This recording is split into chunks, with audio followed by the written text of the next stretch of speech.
నమస్తే జగదేవ్ గారు, welcome to icon politics. నమస్తే నిఖిల్.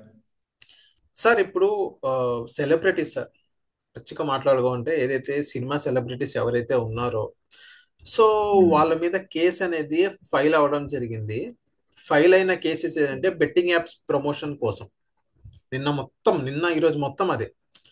సో ఇక్కడ మనం మాట్లాడుకోవాల్సింది ఏంటంటే ఎవరైతే రానా గారి మీద కానీ, ప్రకాష్ రాజ్ గారి మీద కానీ, ఇంకా పెద్ద పెద్ద సెలబ్రిటీస్ మీద కానీ, మంచు లక్ష్మి గారి మీద కానీ, సో వీళ్ళందరి పైన కేసు అనేది ఫైల్ అయింది. ఫెయిల్ అయిన ఉమ్, తర్వాత వాళ్ళ పిఆర్ టీం అనేది రియాక్ట్ అయింది. ఉమ్, ప్రకాష్ రాజ్ గారు అయితే డైరెక్ట్ ఇన్వాల్వ్మెంట్ అయ్యారు. సో 9 సంవత్సరాల ముందు నేను చేశాను, కానీ ఇప్పుడు అది ఇల్లీగల్ అని తెలిసి, ఐ మీన్ జూదం ప్రమోట్ చేయడం తప్పని తెలిసి నేను బయటకు ఇప్పటిదాకా చేయలేదు. ఆ కేసు ఇప్పటిదాకా ఎందుకు మీరు ఫాలోఅప్ చేశారు నాకు అర్థం కాదు అన్నట్లుగా ఒక వీడియో అనేది పెట్టడం జరిగింది. సెకండరీ రానా గారి పిఆర్ టీం కానీ, కొంతమంది సెలబ్రిటీస్ పిఆర్ టీం కానీ ఏమని మెసేజ్ పెట్టారంటే, సో ఏదైతే మేము బెట్టింగ్ యాప్స్ ప్రమోట్ చేసామో అది గవర్నమెంట్ రిజిస్టర్ అయింది, జిఎస్టీ అయి మొత్తం క్లియర్ కట్ గా తెలుసుకొని మేము ప్రమోషన్ చేసామన్నట్టుగానే వాళ్ళు చెప్పడం జరిగింది. సో ఇక్కడ చాలా అవును. మంది క్వశ్చన్ ఏంటంటే సార్, అది జూదం అని తెలుసు, ఆ, జూదంని ఎంకరేజ్ చేయకూడదని కూడా తెలుసు. అలాంటిది ఉమ్, మీరు ఒక మంచి ప్రజాదరణ ఉన్న స్థాయి కలిగిన వ్యక్తులు జూదంని ప్రమోట్ చేయడం ఎంతవరకు కరెక్ట్? ఈవెన్ అందులో ఆడితే మీకు డబ్బులు వస్తున్నాయని మీకు చెప్పడం అని యూత్ ఎక్కువ అట్రాక్ట్ అవుతారు. అది ఎంత లీగల్ అయినప్పటికీ కూడా అది ఒక జూదం, డబ్బులు వేస్తే అసలు రావు అని చాలా మందికి తెలుసు, ఆ సెలబ్రిటీస్ కూడా తెలుసు. అలాంటి యాప్స్ ప్రమోట్ చేయడం ఎంతవరకు కరెక్ట్ అంటారు? కరెక్ట్. ఈవెన్ కేసు ఫైల్ చేసినప్పటికీ ఈ రకంగా మళ్ళీ మాట్లాడడం ఎంతవరకు కరెక్ట్? అంటే నిన్న ఎస్పెషల్లీ విజయ్ దేవరకొండ, మన స్టార్ హీరో విజయ్ దేవరకొండ గారి ఎస్. టీం ఏదైతే ఉన్నారో వాళ్ళు రెస్పాండ్ అయ్యారు. మా హీరో గారు చేసిన దాంట్లో తప్పేమీ లేదు, మేము వెనక ముందు ఆలోచించి అన్ని లీగల్ ఒపీనియన్స్ తీసుకున్నాకే మా హీరో గారు ఓకే అంటే చేసామండి. అది కూడా రమ్మీకి సంబంధించిన అవును. యాప్ కి చేశారు. రమ్మీ అంటే జోదం, పేకాట. సో అది యాక్చువల్గా బయట ఎక్కడైనా ఆడుకుంటే పోలీసులు రైడ్ చేస్తారు, వాళ్ళని అరెస్ట్ చేస్తారు. ఎంత సొమ్ము మేము దాన్ని గెయిన్ చేసాము అని చెప్పి పత్రికా ముఖంగా మీడియా ముఖంగా చూపిస్తారు. సో అటువంటిది ఆథరైజ్ గా యాప్ గా చేసాము అని వాళ్ళు నిక్కచ్చిగా ఒక విధంగా నిస్సిగ్గుగానే చెప్తున్నారు. ఎందుకంటే ప్రతిదానికి ఒక చట్టము లేదంటే చట్టంలో ఉన్న లూప్ హోల్స్ ని వాడుకోవడం అనేది ప్రతి ఒక్కరికి అలవాటు అయిపోతుంది. దీనిపై కేంద్ర ప్రభుత్వమే చర్యలు తీసుకోవాలి. ఎందుకంటే ఈ సోకాల్ రమ్మీ యాప్ ఏదైతే ఉందో అది మళ్ళా గూగుల్ ప్లే స్టోర్ నుంచి డౌన్లోడ్ చేసుకుంటున్నారు. అది ఆథరైజ్డ్ కదా అని చెప్తున్నారు. అంటే చేసిన తప్పుని ఇప్పుడు మీరు అన్నారు ప్రకాష్ రాజ్ లాంటి వ్యక్తులు, నేను ఎప్పుడో చేశాను, మేబీ అప్పటికి అమౌంట్ అవసరమనో లేదంటే ఇలా చేస్తే ఇంత సివియర్ గా అవుతుందనో, దానివల్ల కొన్ని లక్షల మంది లేదా కొన్ని వేల మంది బాధితులుగా మారి ఇబ్బందులు పడి కుటుంబాలను కోల్పోయే పరిస్థితి వస్తుందని అప్పుడు తెలియకపో ఉండొచ్చు. ఎందుకంటే అప్పట్లో సోషల్ మీడియా ఒక 9 ఇయర్స్ 8 ఇయర్స్ బ్యాక్ అంత విస్తృతంగా లేదు.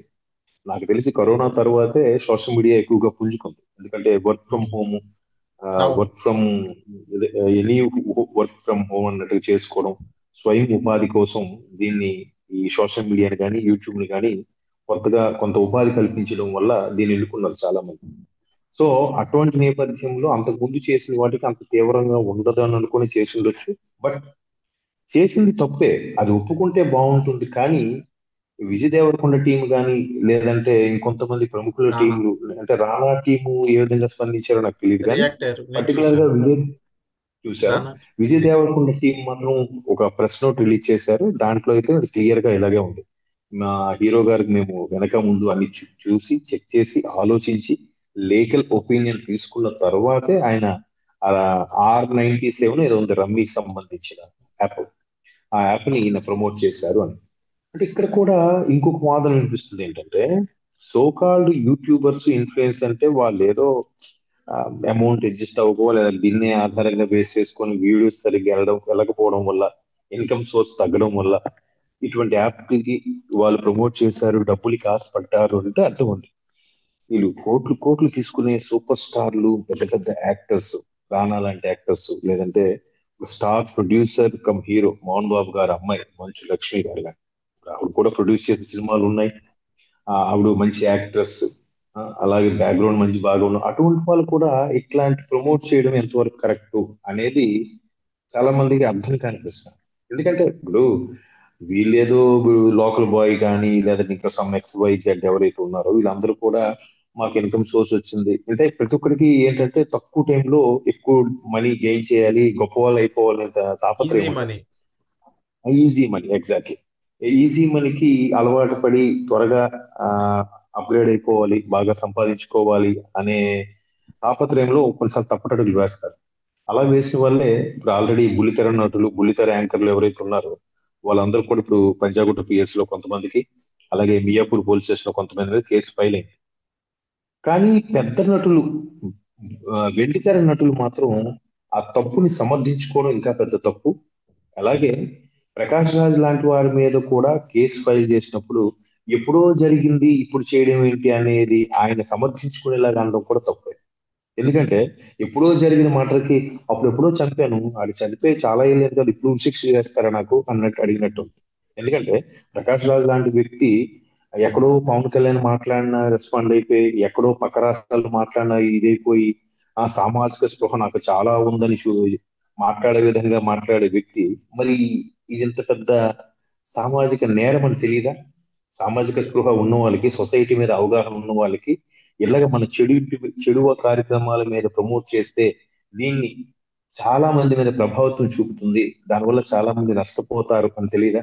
పైగా పేక ఆట అంటేనే జూదం. ఎక్కడైనా సరే ఎస్. మీరు క్లబ్బుల్లోనూ ఎక్కడైనా ఆడితే ఖచ్చితంగా పోలీస్ రైడ్ చేస్తే అరెస్ట్ చేస్తారు. అది రమ్మీ రూపంలో అవని, యాప్ రూపంలో అయినా ఏదైనా ప్యాకెట్ నేరం. మరి అలా చేయడం వాళ్ళకి తప్పు కదా. అవును. అలా ఎలా చేస్తారు? చేయలేరు కదా. ఉమ్. సో అందువల్ల దీనికి మనం వాళ్ళు సమర్థించుకునేలా చేసుకోవచ్చు కానీ తప్పులేదు. ఇదే ప్రకాష్ రాజ్ గారి మీద ఆంధ్రాలో వాళ్ళు ఎవరైనా కేసు వేసి ఉంటే ఇది ఖచ్చితంగా నా మీద కక్ష సాధింపు అని అనేవాళ్ళు. సో ఉమ్. తెలంగాణ పోలీసులు చేస్తున్నారు కాబట్టి ఇది కక్ష సాధింపు కాదు. ఓకే. సో ఇది ఎప్పుడో జరిగింది అని సమర్థించుకునేలా చేస్తున్నారు. ఓకే సార్, ఇక్కడ ఇంకో పాయింట్ ఒకటి రైజ్ అవుతుంది. ఏదైతే ఇప్పుడు చట్టపరంగానే ఏదైతే గవర్నమెంట్ రిజిస్టర్ ఏదైతే ఉందో, సో అలాంటి యాప్స్ మేము ప్రమోట్ చేసామని వీళ్ళు అంటున్నారు కదా. సో కొంతమంది లాజిక్ గా వేరే రకంగా ఏం మాట్లాడుతుంటే, నీ దగ్గర లైసెన్స్డ్ గన్ ఉంది, అమాయక ప్రజల్ని చంపితే అది నేరమే కదా అన్నట్టుగానే కొంతమంది చెప్తున్నారు. ఎస్, వెరీ గుడ్, వెరీ, మీరు మంచి మంచి ఎగ్జాంపుల్ చెప్పారు. ఎందుకంటే లైసెన్స్ మీరు అన్నట్టు ఇప్పుడు కత్తి ఉంది, కత్తి తీసుకొని మీరు కూరగాయలు కోయొచ్చు, ఆకుకూరలు కోయొచ్చు, ఫ్రూట్స్ కోయొచ్చు. సరే కత్తి ఉంది కదా అని మనుషులు పేటలకు వస్తారంటే ఎంతవరకు కరెక్ట్ కాదు అవును. కదా.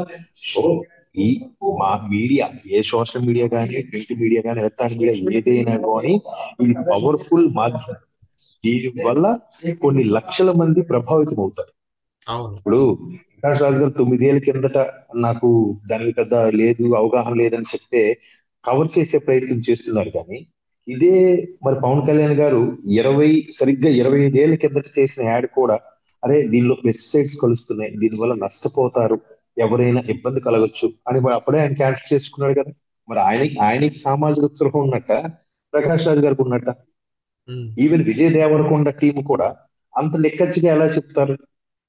అది ఓకే. కరెక్ట్ కాదు కదా. ఆ, ఓకే అండి, ఇది మాకు తెలియలేదు, మేము మా హీరో గారికి మేము అలా చెప్పడం వల్ల ఆయన చేశారు, ఇకపై సరిదిద్దుకునే ప్రయత్నం చేస్తాము అని అంటే బాగుండేది. అలా అనకుండా వాళ్ళు ఏమంటున్నారు, మేము మా లీగల్ ఒపీనియన్ తీసుకున్నాం, మా అందరితో మాట్లాడే దీని మీద చర్యలు తీసుకున్నాం, మా హీరో గారు కూడా యాక్ట్ చేశారు, లేదు మాకు తెలియదు కాదు అని. అది కూడా ఇంకో సమర్థించిన వ్యాఖ్యలు ఏం చేశారంటే ఇది ఇక్కడ తెలుగులో చేయలేదు కదా, పక్క రాష్ట్రంలో వేరే భాషలో చేశారు కదా అన్నట్టుగా మాట్లాడుతున్నారు. సో వేరే భాషలో చేశారు అని అంటే అది భారతదేశం కాదా? మనందరికీ ఒకే చట్టం ఉండదా? ఒకే న్యాయం ఉండదా?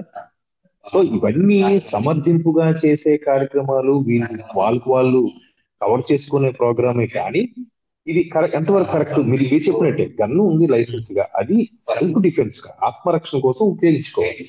అదే కదా గన్ ఉంది కదా అని అమెరికా వాడు కల్చర్ లాగా ఎవరు పడతాడు కాల్ చేస్తారంటే అమెరికాలో కూడా యాక్సెప్ట్ చేయట్లేదు కదా. అవును. గన్ కల్చర్ అక్కడ ఎక్కువే. వెంటనే వాళ్ళు కాల్ చేస్తే ఏం చేస్తున్నారు, వాళ్ళని అరెస్ట్ చేస్తున్నారు కదా, అదుపులోకి తీసుకుంటున్నారు కదా. అవును. సో దీని మీద కూడా నిజంగా సజ్జనార్ గారు లాంటి వ్యక్తులు, ఒక ఐపీఎస్ ఆఫీసర్ ఇనిషియేట్ తీసుకోవడం వల్ల ఇప్పుడు ఇక్కడ స్టార్ట్ అయిన ఈ ఉద్యమం లాంటి ఈ సోషల్ మీడియా మీద ఏదైతే బెట్టింగ్ యాప్స్ ప్రమోషన్ ఏదైతే ఉందో అది మెల్లమెల్లగా స్ప్రెడ్ అయ్యి దేశం మొత్తం వ్యాపించి వీటన్నిటికీ ఒక చెక్ పడేలాగా కేంద్ర ప్రభుత్వం చర్యలు తీసుకునే వరకు వెళ్తుందని నేనైతే భావిస్తున్నాను. ఓకే. ఖచ్చితంగా వెళ్ళాలి. ఓకే. ఎందుకంటే ఇంతకు ముందు కూడా ఆ, ఒక యూట్యూబ్ ఇన్ఫ్లుయెన్సర్ ఆయన అదే అంటున్నాడు. ఇప్పుడు నాకు నా బైక్ పెట్రోల్, నాకు తినడానికి తాగడానికి నేను ఎంజాయ్ చేయడానికి నా కుటుంబాన్ని పోషించుకోవడం నాకు ఎంత కావాలి, మీరు ఎవరు ఇస్తారు అమౌంట్, మీ పాకెట్లో ఇస్తున్నారా, నా యాప్ లో నేను నా సోషల్ మీడియాలో నేను చేసుకుంటాను, మీరు నచ్చితే ఫాలో అవ్వండి లేకపోతే లేదు అన్నట్టుగా మాట్లాడుతున్నారు. అవును. సో అది అంత నిక్కచ్చిగా మాట్లాడిన వారికి ఖచ్చితంగా కొరడా జలిపించాల్సిన బాధ్యత అయితే ప్రభుత్వం మీద ఉంది. దాని ఇనిషియేట్ గానే పోలీస్ వ్యవస్థ, తెలంగాణ పోలీస్ వ్యవస్థ ఇనిషియేట్ తీసుకుంది.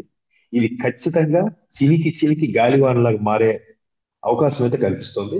అది ఖచ్చితంగా అవుతుంది. అయినప్పుడు అంటే ఈ పెద్ద పెద్ద సెలబ్రిటీలకే ఆ మాత్రం ఇంకిత జ్ఞానం అనేది లేకపోతే ఇప్పుడిప్పుడు డబ్బులు సంపాదిద్దాము మీరు అంటున్నట్టుగా ఈజీ మనీ సంపాదిద్దాం అనుకునే వాళ్ళకి ఇంకెక్కడ ఇంకిత జ్ఞానం ఉంటుంది చెప్పండి.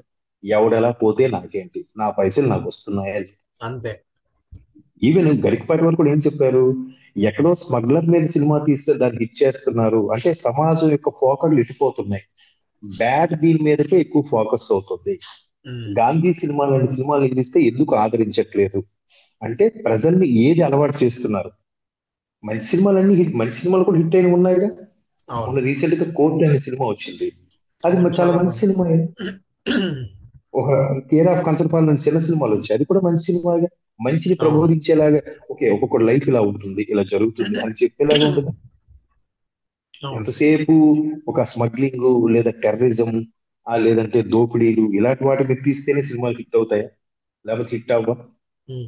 సో సార్, ఇక్కడ నువ్వు అలా సజ్జనార్ లాంటి వ్యక్తులు కానీ మీలాంటి పెద్ద మనుషులు కానీ ఏమంటున్నారంటే సెలబ్రిటీస్ పైన, సో వాళ్ళకి సంపాదించే ఆ స్థాయి ఉంది, ఆ స్తోమత ఉంది, ఆ బ్యాక్గ్రౌండ్ ఉంది. బ్యాక్గ్రౌండ్ లేనప్పటికీ కూడా ప్రజలు అనేది వాళ్ళది నోన్ ఫేస్ అయిపోయింది, సంపాదించవచ్చు లీగల్ గా. సో ఇలాంటి బెట్టింగ్ యాప్స్ ప్రమోషన్ అనేది ఎంతవరకు కరెక్ట్ అని మీలాంటి పెద్ద మనుషులు కూడా ఒక క్వశ్చన్ అని రేస్ చేయడం జరిగింది. రెండో క్వశ్చన్ ఏమని రేస్ చేస్తున్నారంటే, ఇన్స్టెడ్ ఆఫ్ బెట్టింగ్ ప్రమోషన్ కాకుండా మీ సొంత బిజినెస్ ఏదంటే ప్రమోట్ చేసుకోండి, అది మీ బిజినెస్ కి ఇంకా మంచి ఊపు అందుకుండేది కదా, కొంతమంది మీలాంటి పెద్దలు పెద్దలు చెప్తారు. దీనిపైన మీరేమంటారు? ఇప్పుడు అది ఎలాగా చేస్తారండి, ప్రతి ఒక్కరు కూడా ఈ మధ్య కాలంలో ఎవరైతే బ్రాండ్ అంబాసిడర్ గా పెట్టుకుంటున్నారో వాళ్ళ రెమ్యునరేషన్ కూడా చాలా ఎక్కువ హైలో అడుగుతున్నారు. అడుగుతుంటే ఏం చేస్తున్నారు, మన లలిత జ్యువెలర్స్ లా అతను ఏం చేశాడు, సొంతంగా ఆయన బిజినెస్ కి ఆయనే యాడ్స్ చేసుకోవడం, ఆయన సొంతంగానే ప్రమోట్ చేసుకోవడం స్టార్ట్ చేశాడు. అవును. తర్వాత ఈ లోకల్ గా హైదరాబాద్ లో కూడా చూశాను, సిరుల సీమ స్వర్గసీమ అనే ఒక ఆయన, ఆయన కూడా ఆ కంపెనీ చైర్మన్ కమ్ ఎండి ఎవరు ఉన్నారు, ఆయనే అన్ని యాడ్స్ ఆయనే చేసుకుంటున్నారు. సో ఇది ఒక పద్ధతి ఉంది. కాకపోతే ఎంత ఇప్పుడు ఈ సెలబ్రిటీస్ కూడా ఏమంటున్నారు, సరే విజయ్ దేవరకొండ లేదా ఒక రానా లేకపోతే మంచు లక్ష్మి గారు ఎవరు దొరికారు అనుకుందాం, మరి వాట్ అబౌట్ క్రికెటర్స్ చెప్పండి, what about so called super stars, పెద్ద పెద్ద అవును. స్టార్లు పేర్లు అనవసరం కానీ పెద్ద పెద్ద స్టార్ క్రికెటర్స్, మరి వాళ్ళు ఆల్కహాల్ వాటి మీద కూడా ప్రమోట్ చేస్తున్నారుగా. వాళ్ళు కూడా డ్రీమ్ లెవెల్ ఏదో యాప్ ఉండేది క్రికెట్ బెట్టింగ్ సంబంధించి, అటువంటి మరి చేస్తున్నారుగా. అంటే కింద స్థాయి ఎవరు కాబట్టి మేము దొరికామా, మమ్మల్ని చౌకగా దొరికామా, వాళ్ళని ఏం మీరు చేయలేక మమ్మల్ని పట్టుకుంటున్నారా, ఓకే. మమ్మల్ని వేధిస్తున్నారా అనే యాంగిల్లో కూడా కొంతమంది ప్రశ్నిస్తున్నారు. సో వీటన్నిటికీ చెక్ పెట్టాలంటే మెయిన్ ఇది ఎలాగ స్ప్రెడ్ అయ్యి కేంద్ర స్థాయిలో కేంద్రం చట్టాల్లో కొన్ని అమెండ్మెంట్స్ చేస్తే ఒక కొలిక్కి వచ్చే అవకాశం అయితే ఉంది. మీరు అన్నట్లా గన్ కల్చర్ అన్నట్టుగా, లేదంటే అమెరికా గన్ కల్చర్ లా తయారవుతుంది మనది కూడా. అదే. ఓకే. థ్యాంక్ యూ సార్, మా అకౌంట్ పాలిటిక్స్ వచ్చినందుకు. Thank you.